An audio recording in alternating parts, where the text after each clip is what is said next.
city, this is how it goes down. This is my village, this is my town. This is my city, this is how it goes down. This is my village, this is my town. This is my city, this is how it goes down. This is my village, this is my town. This is my city, this is how it goes down. This is my village, this is my town. This is my city, this is how it goes down. This is my village, this is my town. This is my city, this is how it goes down.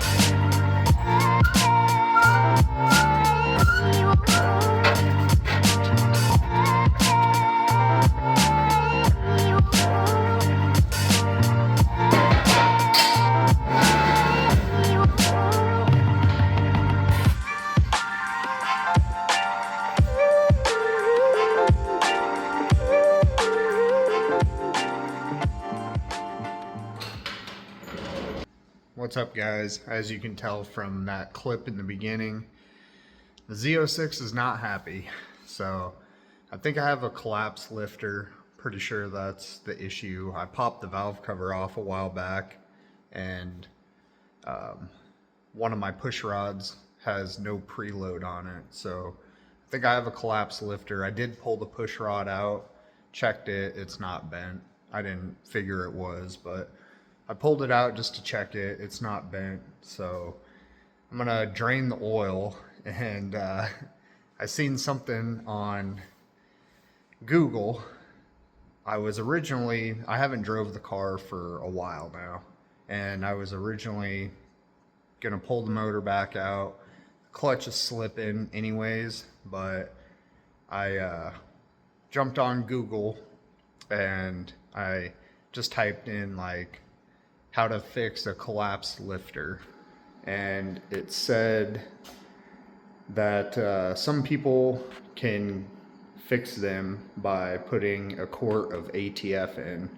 Now, I don't know if this is gonna fix it or not, but for the price of an oil change and some ATF, I'm gonna try it. So you guys will find out along with me if this is gonna work or not. So I'm going to drain the oil out. While I'm draining the oil, I'm going to collect a oil sample to send off to Blackstone. And I've done this multiple times on this car. Actually, probably saved the motor on it one time by doing that, because it was showing higher levels of titanium, which, if you know about these LS7s, titanium is usually your intake valve wearing, and the valve guides were wore out when I sent these heads out to get them ported. So it's a good idea to get an oil analysis every once in a while just to check on the health of your motor.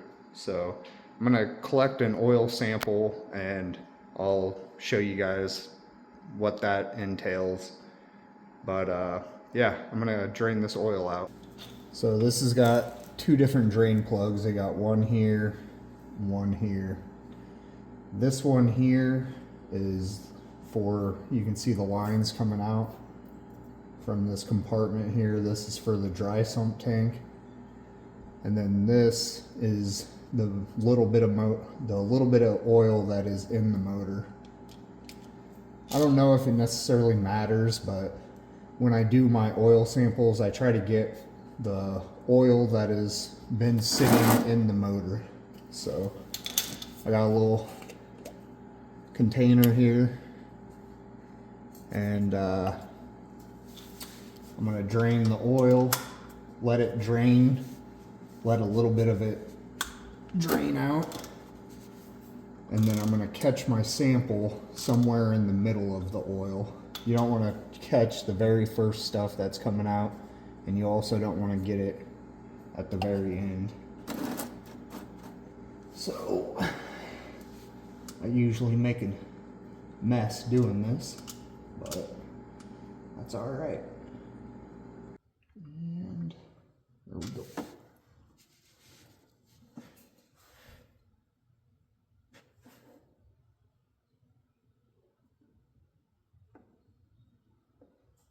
Got my sample.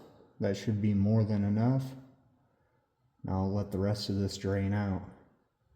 Now that I've got my oil sample collected, it's pretty easy. You just put this in this bag, put it in this container here.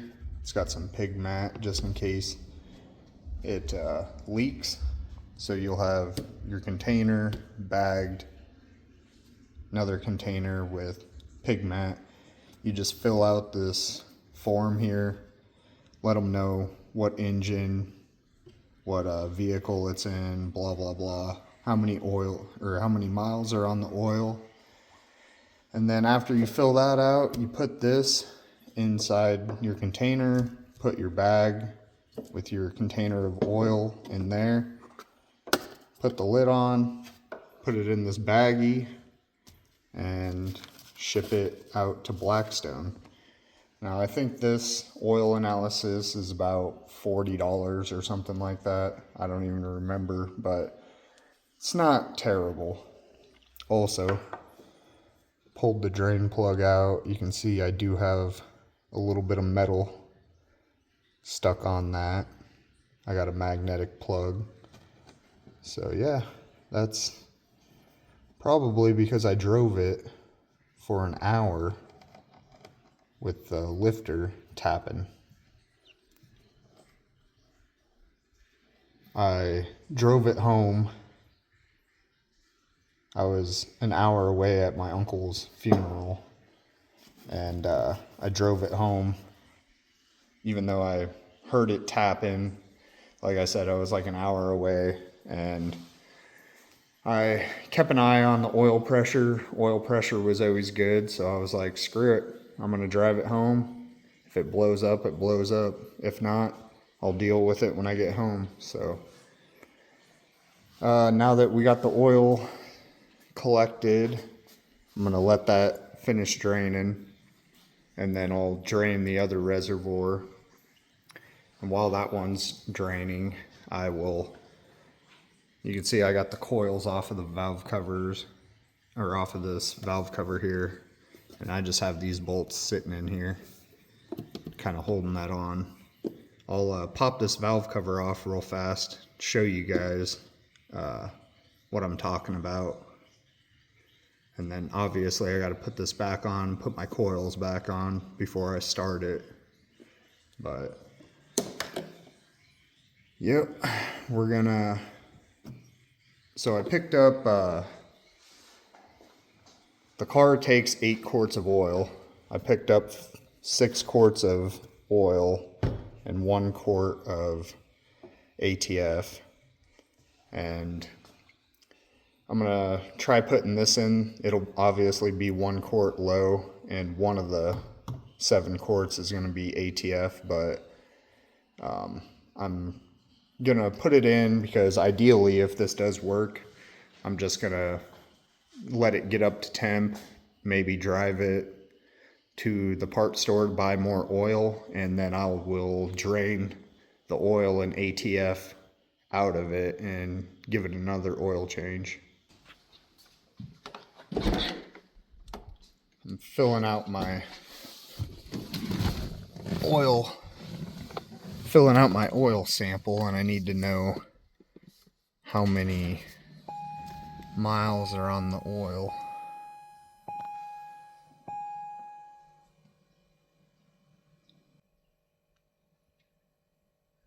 So I got almost 1,800 miles on this oil. 56,790 on the car. Here's what the other drain plug looks like. It's got a little bit of metal shavings on it too.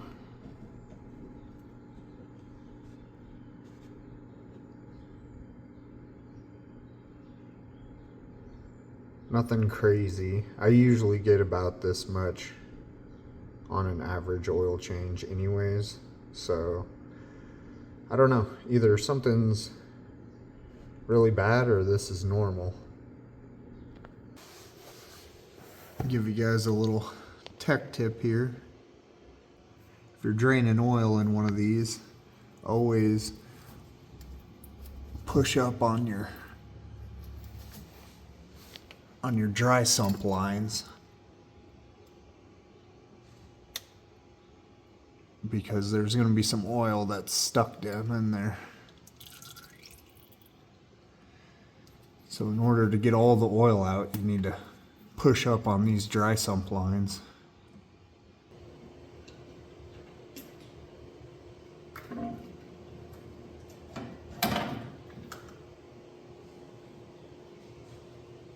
This first lifter, or this first rocker arm right here, it's obviously on the base circle of the cam, and you can see there's absolutely no play there. That one is rock solid. This one here looks like it's on the base, and that thing is rock solid. This one here, I don't know if the camera will pick that up or not, but it's got a tapping. And I pulled this rocker arm off and checked it with a different one. And as far as I can visually see, it looks fine. Because I was like, oh, maybe the rocker's messed up.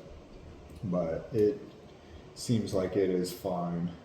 So I think it's definitely the lifter. The chances of this actually fixing it, I don't know. I'm usually not that guy that has that kind of luck, but I figure for the price of an oil change, we're gonna try it. Worst case scenario, I pull the motor back out anyways, and I'm out the money of an oil change, but we're gonna try it.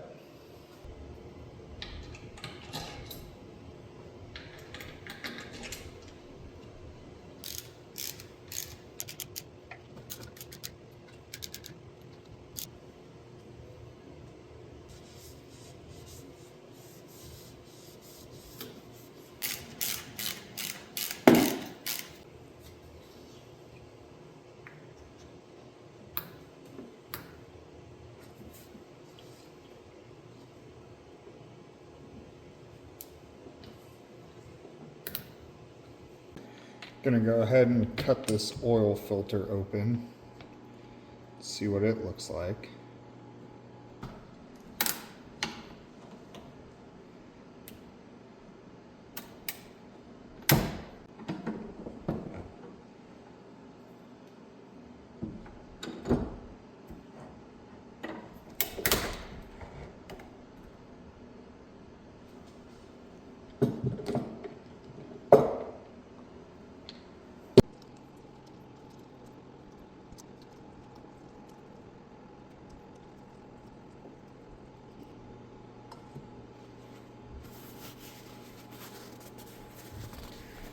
So there is some glitter in there, but nothing, I didn't see any like major chunks or anything.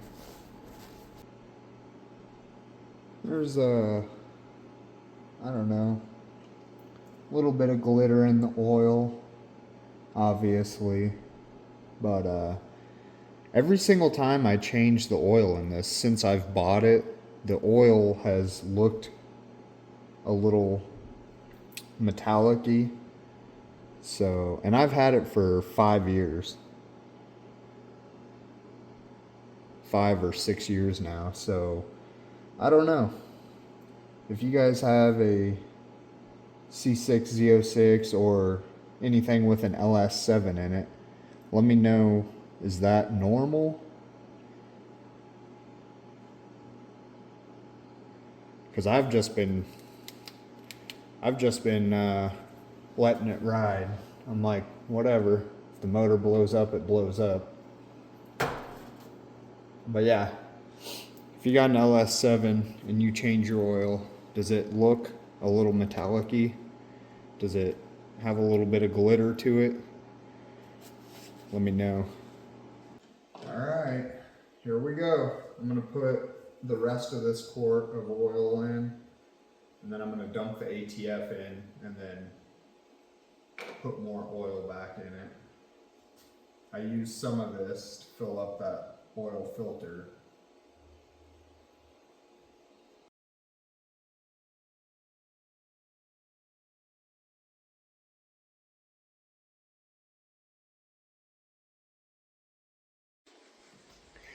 All right, I'm gonna prime it so it gets oil pressure before I try starting it. Turn it on, clutch to the floor, gas pedal to the floor.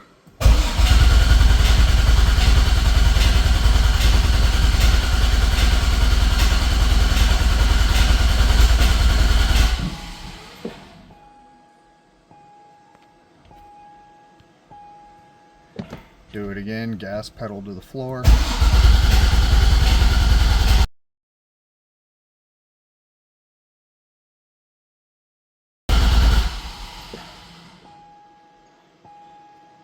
All right, we got oil pressure. Let me open the garage door. All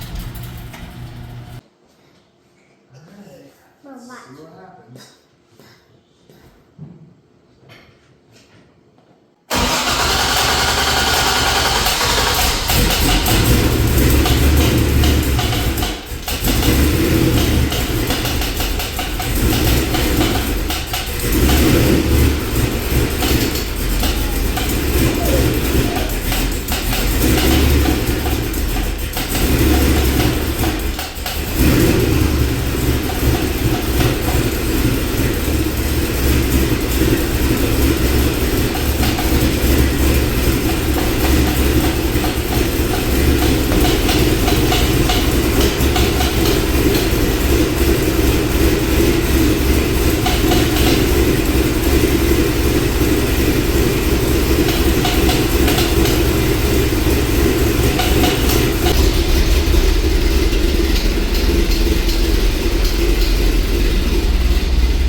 Cold oil pressure.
All right, well, as you guys can tell, changing the oil and adding ATF did not work in this case, so unfortunately, I'm gonna have to pull the motor back out. I wasn't sure if that was gonna work or not, and I didn't have real high hopes, so I'm not too bummed out about it, but I don't know. It's definitely top end related. I don't think it's not rod knocking. You guys seen it in the video. It had good oil pressure, and the entire way home that I drove it, it always had good oil pressure. So I don't think it's the bottom end. I think it's definitely top end related. almost positive that it's my lifter. But yeah, we'll have to pull the head off and see what the cam looks like. Hopefully the cam ain't wiped out too. So anyways, I'm gonna go ahead and get started on pulling this motor. Yeah, if you guys want to check it out, make sure you subscribe, look for that next video, and we'll catch you in the next one.